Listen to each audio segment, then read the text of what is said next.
I'm Vin. I'm Sori. That's Harry. And Chip. And I'm Tina. And Tina's back again with us. Tina of the Village. Tina's the mainstay. I think we've done more. We've done the most collabs with you, right, Tina? Oh, not even close. Definitely. Well, the others have got to try and catch up a bit, you know.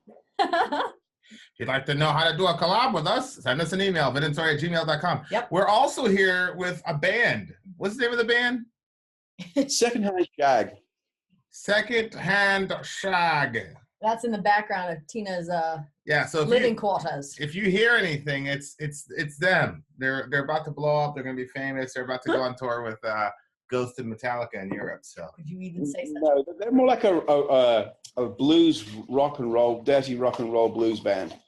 Where I live, we have lots of different bands that can practice and rehearse in their apartments until like 9 o'clock. Sounds like it. Okay. All right. So what are we listening to, Tina? Right. We are listening to probably one of the most influential bands in metal, especially underground extreme metal, a band called Bathory from Sweden. And the track is one of their most famous ones. It's called One Road to Asa Bay. And what's particularly interesting for you guys on this, being Christians, is that this is a story about the arrival of Christianity in Scandinavia. Whoa. Okay. Wow. So this should be interesting. Should be interesting on the lyrical breakdown side. All right. Somebody asked me if they're like, "Are you avoiding Bathory?" Because I've said that there's a band that we're avoiding. What was the name of the band that did that? But Bathory is not the band that we're avoiding. What was the name of the band that did that song, like with that woman that would kill people That to was stay young? Ghost. Ghost did that? Yeah. Oh. About what I think the woman's name was Bathory, and she was. Oh, like okay, that's where. No, but actually, talking about that, Cradle of Filth did a concept album back in '98 called Cruelty and the Beast, and that was about Elizabeth Bathory. Oh gosh. Right. Okay. Is this band named after Elizabeth Bathory? I'm presuming so, but I can't say for 100% sure. All right. So here we go. One Road to Asa Bay by Bathory. Let's do it. Okay, so I think we're putting up an official video. So if it gets blocked, I don't think it's going to be blocked. It's not actually the official video. I actually searched for that one that isn't the official video. But the reason why we're going with the video, because the video really goes with the song. And at one point, this video, when it first came out, it was extremely cult and very difficult to get hold of. Oh, okay. So is this the official video, or did I misunderstand? It's a copy of the official video. It's not listed as the official video, but it is the actual video, yes. But Okay. for the sake of legal reasons, let's use the term actual. Actually. All right, let's do it.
Wow. That vocal style or Yes. the cadence that he had, that Yeah, was what my about favorite it? part of the song. I love that shit. Did you love it from the beginning? Well, at first I didn't know what he was doing. Yeah.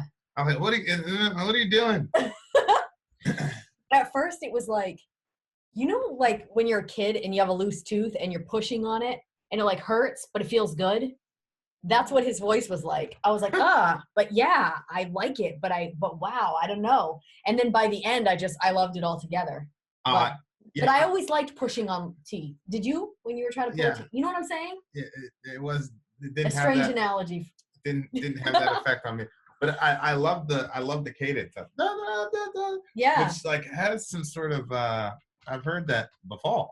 See, to me, it sounded like a drudge, like almost like a death walk, like but it had like that slow sort of.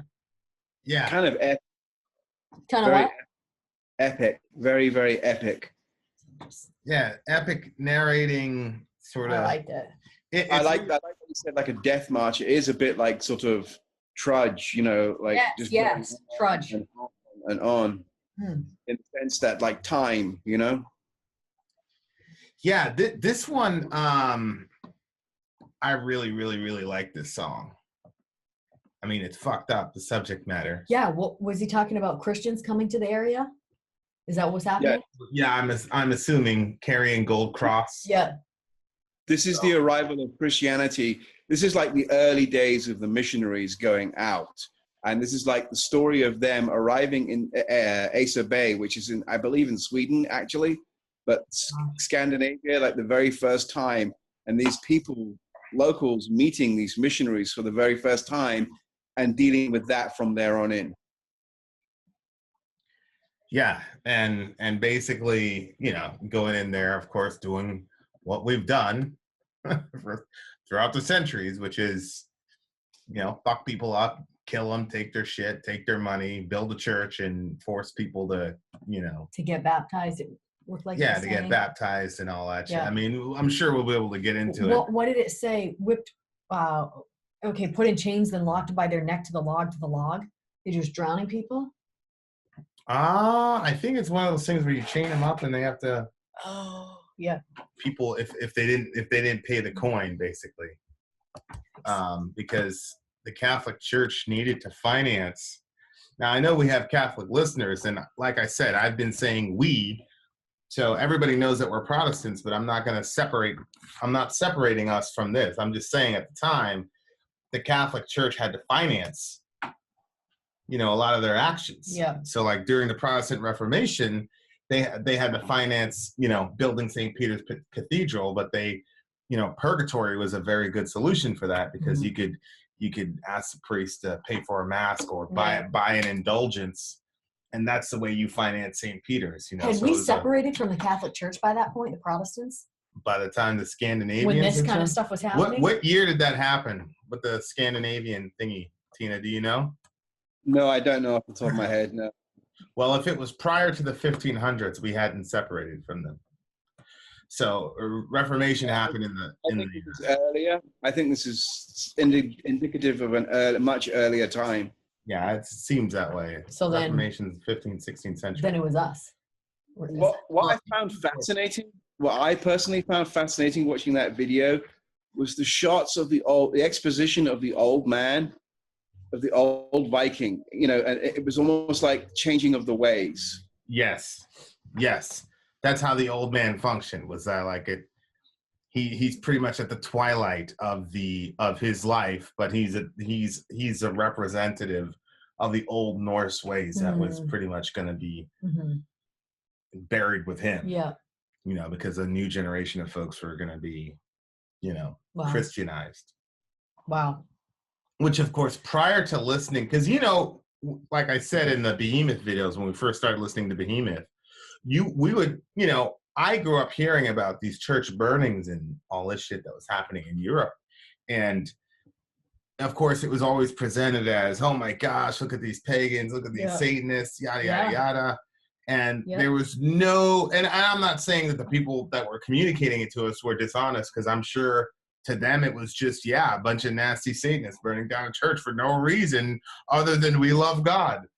And there was no like acknowledgement of the history of how Christianity in many times, not exclusively, but many times Christianity spread in Europe by the sword and by the stake and by you know, a whole bunch of other corrupt evil shit. And so what were your thoughts, Tina, when you first heard this song? Were you like were you a big lyric person, or were you just feeling the mood of the song when you first heard this song? I first heard it. I first saw the video. This is going back in the day, because this song came out in 1990. Now, at this particular point, the band Bathory, this was their 5th album, and between this one and the one before it, their 4th, called Blood, Fire, Death, they started to transition away from sort of very early proto black metal type sound and delivery into what is now commonly known as Viking metal. Okay. You know, that is influenced by Viking and Viking lore. If you have not got hold of it yet, I would recommend getting hold of Lords of Chaos. It's a book about the black metal movement in Norway. It has a bit of sensationalism in it, but some of it's true. And it talks, you have to look at is that you look at where Norway is, right? You imagine living there in Norway. You think it's very beautiful, but imagine living there day in, day out, day in, day out. It's like, you know, it can get very grim. You know, I'm pretty sure you experience the same thing in where you live in Maine. You know, the environment affects you. Then perversely, you have this very progressive and forward-thinking society in Norway, where you have all these young people that are fed up of the status quo. And I'm not talking necessarily like the whole population. I'm talking about individuals that like, you know, the disaffected youth who start punk bands, metal bands, influenced by bands, you know, from America and other parts of Europe. And it just seemed to be around this sort of time in 1981, in the early 80s, where black metal sort of first was considered the first wave of black metal. It was more like a time period than a sound. It was like in America, you had Metallica and Megadeth and Exodus and all those bands.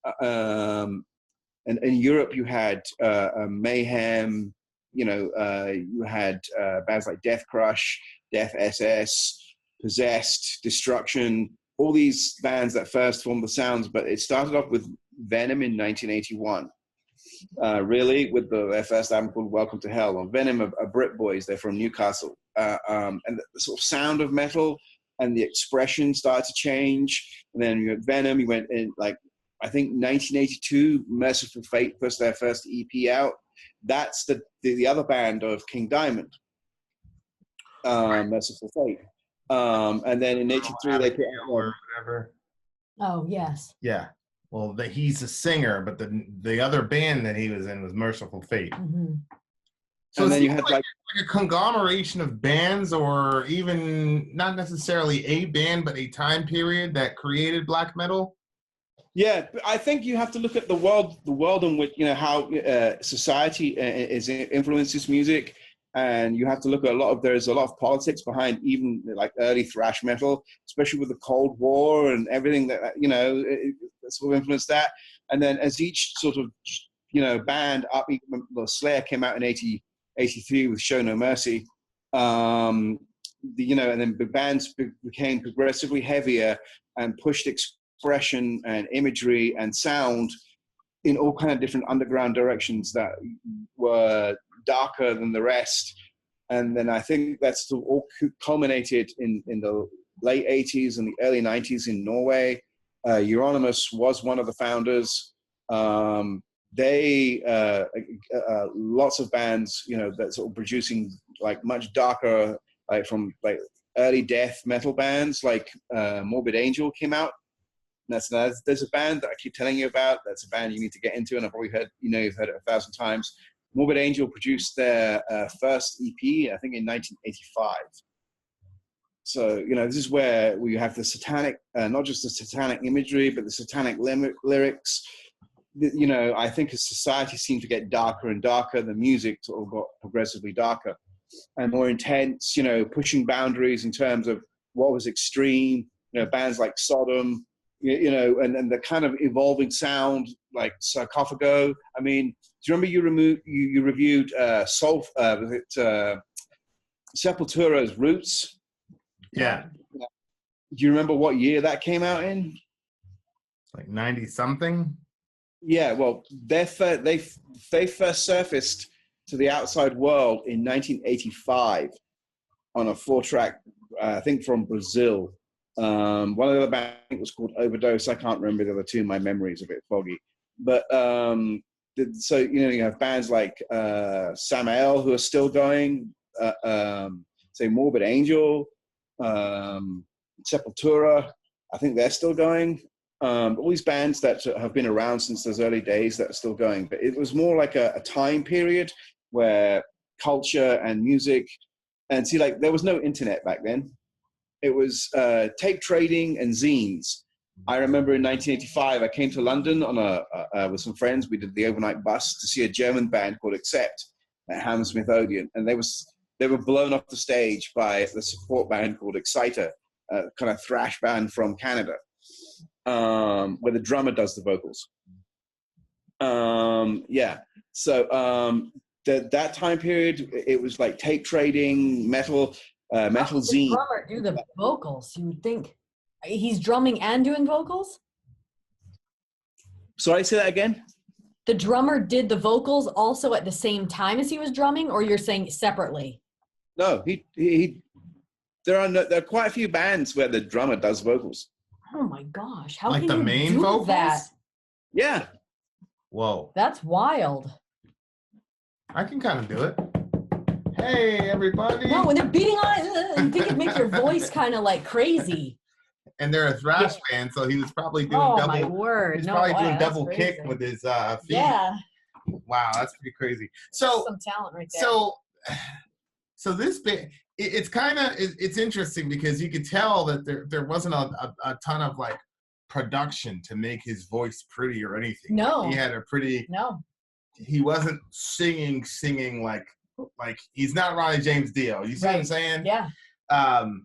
Maybe the Unleash the Archers fans will be able to forgive us now. But like these guys are definitely, you can kind of see like the music going in that direction where it was more about what they were trying to communicate not so much about like trying to pretty this guy's voice up and make him sound like, he should be on Star Search or something. No, but the singing was very heartfelt. Mm-hmm. Definitely, yeah. You could definitely feel where he was. These guys are native Norwegians or Swedes, or what are these guys? They're from Sweden. Bathory from Sweden. The Bathory I can't remember all the members of the group, but the main guy was a guy who went by the name of Quorthon. And he passed on in 2004 after a heart failure. Oh, really? Yeah, but Bathory as a band, is in terms of what they've laid down musically, is like serious fucking metal canon, right? Yeah. All the black metal folks are like, you gotta listen to Bathory. Yep. Their third album that came out, and I remember my first experience with that band was the cassette tape, because there was no CDs back in those days. Right. In 1987 was the Bathory album was called Under the Sign of the Black Mark, and that was much. Under the Sign of the Black Mark. That's kind of, you can start to hear the roots of black metal in that album. It's much more akin to how we see black metal now. I just think that with a lot of these bands from Norway that it blossomed, you have like Hellhammer, into Celtic Frost. Then in 1985, Creator came on the scene, and they're still going. They're the German thrash band that you might have heard something about. they're still going strong. You know, a lot of these bands have withstood the test of time, but what makes this band influential is their first 3 albums, that really, especially that really raw sound that is black metal now. This band is like basically canon. You know, this is like really serious stuff in terms of the influence of how far his certain sound and style, and now with Viking metal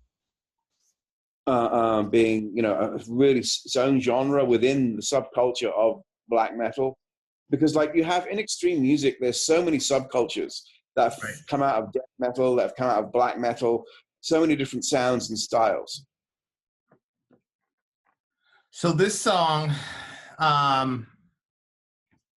basically they show up, they killed one of the guys because one of the Vikings is like, fuck this, we're not gonna follow your religion. So they killed him, and then they built a giant church, basically. Yeah. But no, I think you need to read the lyrics. That's a bit oversimplified, because if you look at the lyrics, it's in what they're saying and in the tone of what they're saying, it's almost like say, okay, this God that loves us, you're now making us build a church to him. You know what I mean? If you read the actual lyrics and the tone of them, it's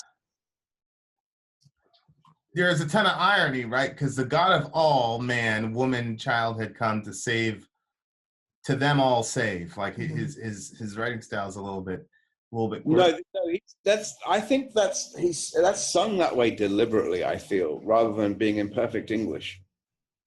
There's something primal. Yeah, I think he's doing that on purpose, and it's probably, is this like I wonder if there's like a Norse sort of, I wish we got that book on is it Celtic poetry or Norse poetry? Somebody gave us something. Forgot who it was. What do you mean? But I almost feel like this whole thing is like that style of writing. So like he was like purposely doing it that way. Yes. Because I was able to peek into some of it, and the cadence. The was book very that I similar. was trying to read to the kids. Yeah. It was very similar to that. Or something like that. I forgot what it was. Kavana. We don't know. Is know that what anything. the name of that guy is that we've been? Not at all. No, I'm talking about. So smelling not of beer but flowers, and with no hair and face. That's almost like a Norseman of that time talking to you, right? You know, telling you the story in his own like maybe broken English, his like comprehension of English maybe not like super great, but that's him describing to you what these men were like. You know, completely different than anything else they'd ever had. Different world. They were Christians, so they couldn't drink beer. And the flowers, is that the perfume? Were they like wearing perfume? Well, no, I mean Catholicism never like outlawed beer or alcohol. That was never a thing. Protestants did that, but not Catholics. I didn't know that. Yeah, Catholics were fine with their alcohol. Huh. But the issue is they weren't. It wasn't like the main beverage like it was over there in Norway.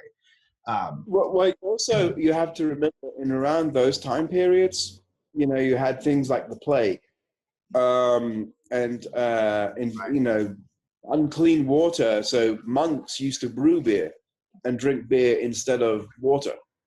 Right. But you know, he was like kind of deodorant. You know, he smelled like deodorant. You know, and he had no hair. He was just this frilly little, you know, Christian dude. He shows up. But the priests and such would show up with warriors, right? You know what I mean? So it was like, hey, here's the message, and you know, you better listen. Yes. It's really interesting because it seems to me that what Jesus actually calls us to, many Christians in the Western world I see don't like the implications. Yeah. You know, Jesus says, behold, I send you as lambs among wolves. Mm-hmm. That means that you go ahead, show up to the Vikings, but you can't have any jihadists there with you to protect you if the Vikings decide they want to kill you. Right. Like you're just supposed to die. Like that's it. Right. And most Christians are like, well, let's be reasonable, Jesus. If I show up there without a soldier, they could harm me. Right. And they may not turn to believe what I want them to believe. Well, then the question becomes, well, how invested are you in this religion really if you're not willing to die for it? Mm-hmm. And if if you're not willing to like passively die for it, which is what Jesus calls you to, right, then you're doing something, there's some other reason. And of course, what we've been able to see of human nature, it's like a lot of what people are trying to pass off as Christianity, or the rules that they, I'm going to get controversial here, but like the whole, we don't want trans people in the bathroom because look at our daughters. But then you're okay with dudes that have vocalized their penchant for sexually assaulting women. Yeah. So you don't want that in the bathroom, but you're okay with it in the White House. And I'm not taking a position on Kavanaugh or whatever. I'm taking a position on people who have already vocalized by word and in print how they are with sexually assaulting women. Right. Hello. What were you saying, Tina? I was going to say, and then you had situations like if a woman who was to claim sexual assault, she wouldn't be believed anyway. It seems to be the climate of today. Well, yeah, so it's just like that inconsistency makes you question, like, okay, what's the motivating factor here? So, okay, now you're going to this. Of course, the other unpopular position that we have is that we do believe in missionary action. We do believe that you should go over there overseas and tell people about Jesus. The problem is we don't believe that you get to kill anyone. Right. And in very many occasions, people have their old ways or whatever, and they're going to react to you in a very violent manner. Mm-hmm. And the response that you should have should be to willingly die and lay down your life for those people, for the gospel. If you truly believe it, that's how you should comport yourself. Mm-hmm. So when you show up to a group of people with your message, but then it's backed up by an army, then I start thinking to myself, well, what's your actual motivation? Yeah, for sure. Like, why are you doing this? Yeah. And then, of course, people are paying you money, and then, you have all the power because you're the priest class, and everybody has to bow to you when they see, it's like, all right, I'm not going to say that they're not Christians. I'm going to own the terrorism, because we were a horrible force for in the world in the Dark Ages. Yeah. Especially in Europe. Forget about it. There's this one story with Salahuddin. He was on the Muslim side during the Crusade, and the Jews were running from the from the Catholics, and they ran into the Muslims. And there's this famous line with Salahuddin that says to them, "Don't be afraid, we are not those men." And he took them in, and the Jews fared very well under Salahuddin. He protected them from the Christians. That's wild, man. So it's like you got these modern Christians who don't know anything about our history. Like, oh, damn Muslims and why hate Muslims? And it's like, yeah, you fucking idiot. The Jews are fleeing us to find refuge in the Muslims because that's how horrible we were. So it's like people using it's amazing to me. Do you find it ironic? Because you wouldn't identify yourself as like a full blown out Christian like we are, Tina. Well, I don't know. Maybe you would. But Tina's like, no, I wouldn't.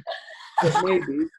I don't know. But you want me to answer personally and honestly, I guess to outwardly, I might appear so.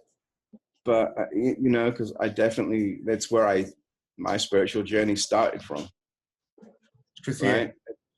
Do you know where I stand from? But I think there comes a time that you kind of have to put the Bible down and walk by faith. I see what you're saying. I just think there's a time and a place where you can read so much, because you often I used to be a part of world evangelism back in the 80s for a little while. I was involved in that with Morris Cerullo and stuff like that. No shit. Something, yeah. But just in the I think in the those times, I kind of felt but something wasn't quite right about everything, and how I often talk about the devil being invested in the Bible and spirituality just as much as God and Christians and stuff like that. Well, I had a friend tell me this story. He said about this preacher, the devil went to his demons and said, I need you to take care of this preacher. He's giving me grief. So one went off, came back later, said couldn't do it. So the devil sent a better one. Demon came back, couldn't do it.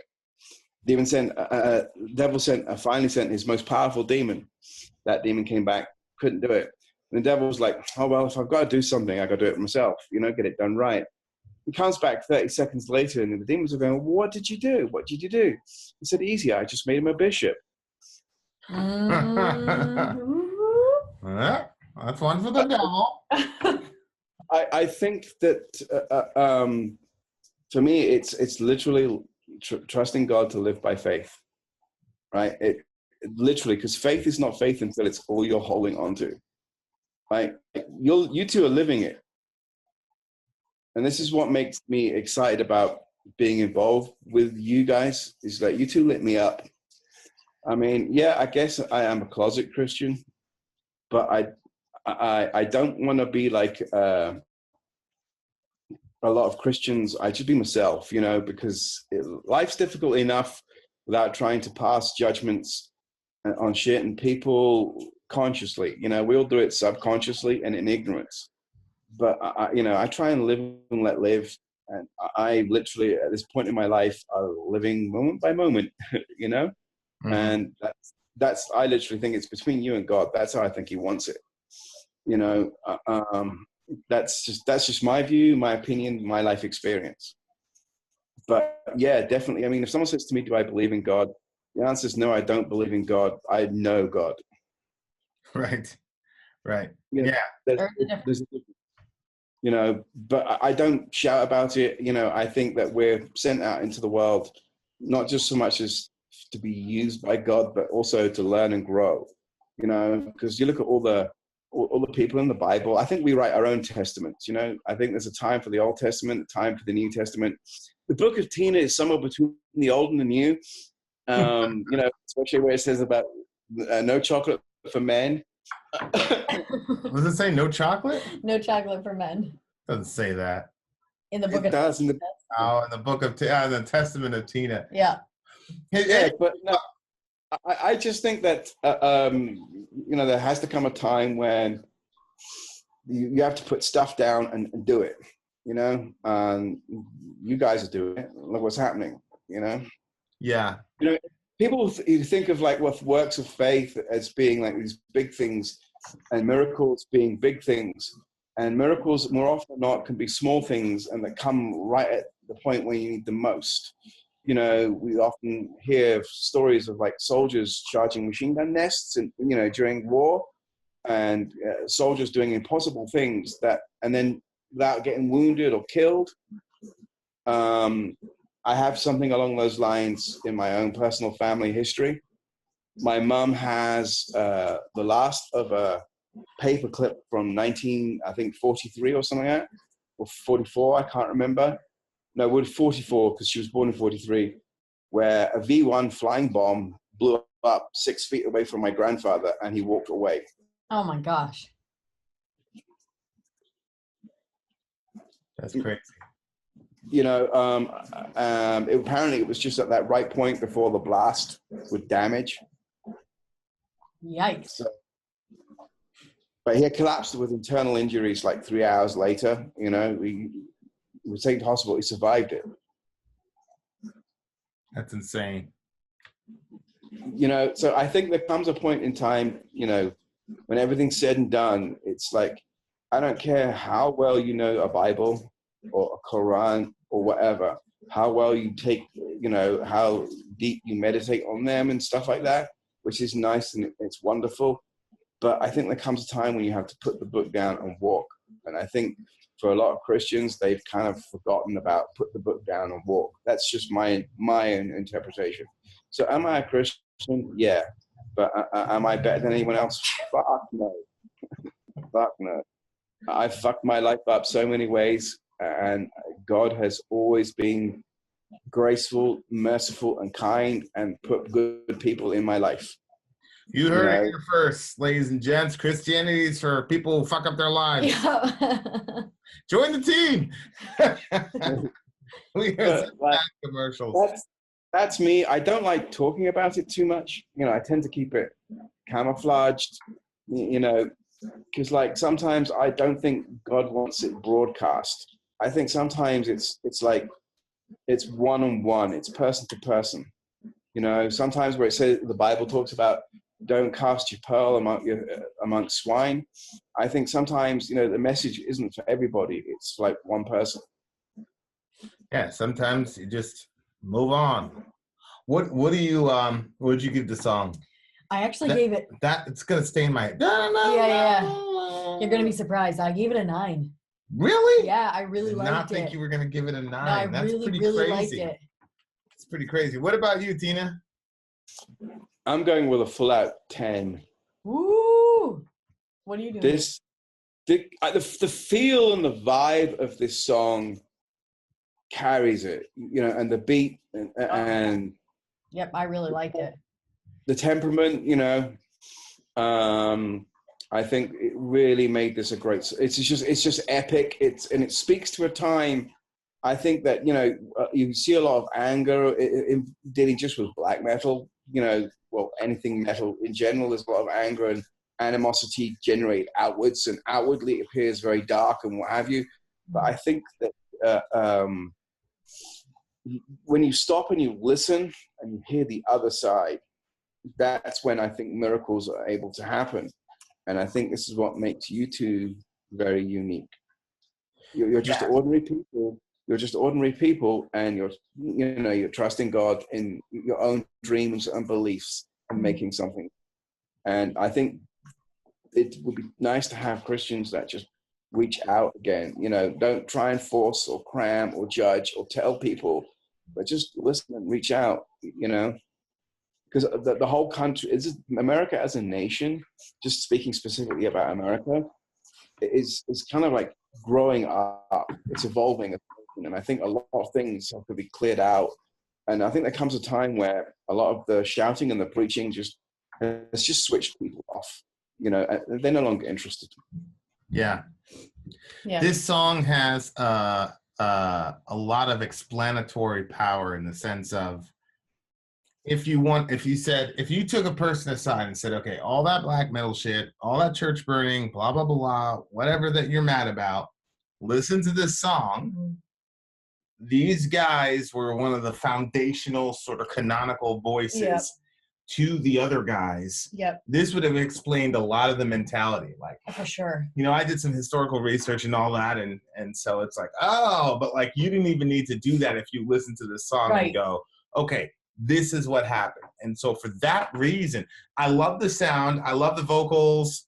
It was something very, very unique about this song. Like the riffage and stuff like that, the musicianship wasn't very like, as far as the actual guitar work, wasn't very like blow you out of the water, and it didn't really stick with me a lot. But the way that the singer. I'm sorry, I disagree with you.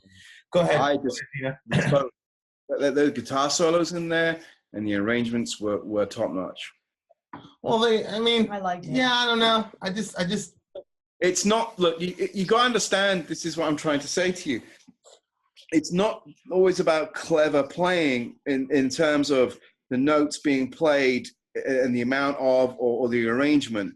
It's the sound and the feel. Now, I know that.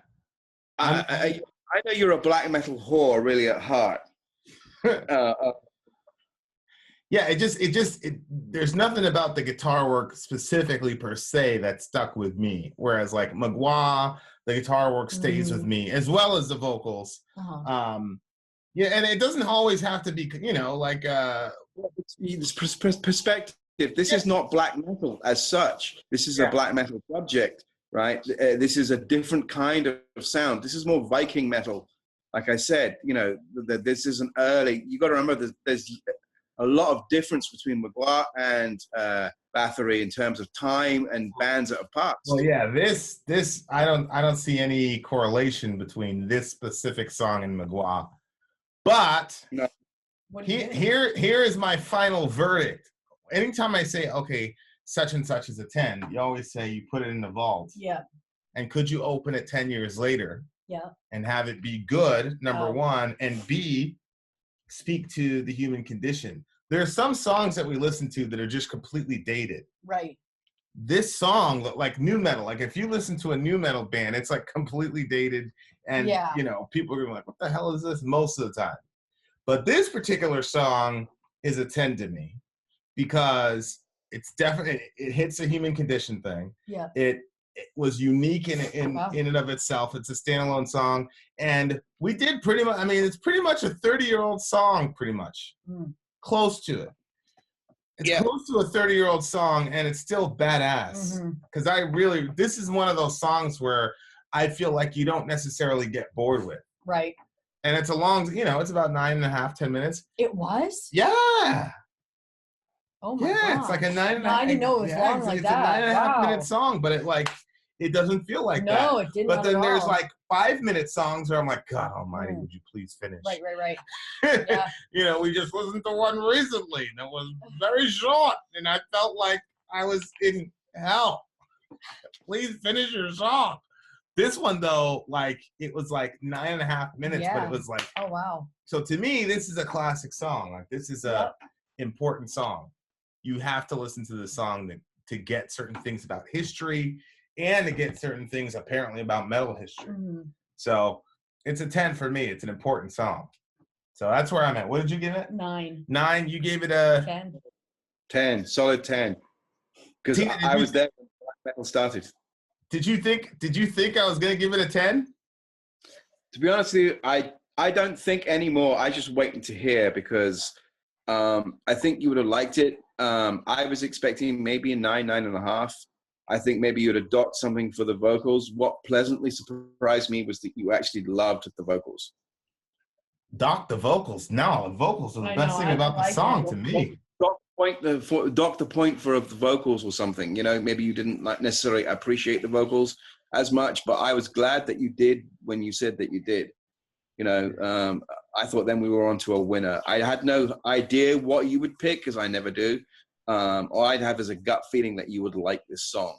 That's how I've approached everything that I've given you, is a gut feeling that you would like this song. Cool. All right, and we're about to land the plane because you're about to pukey. I feel sick, yeah. I can tell. All right, guys, you heard it here first. Bathory, it's a 10, at least for me. Vin out. Sori out. Tina out. Gone. Gone.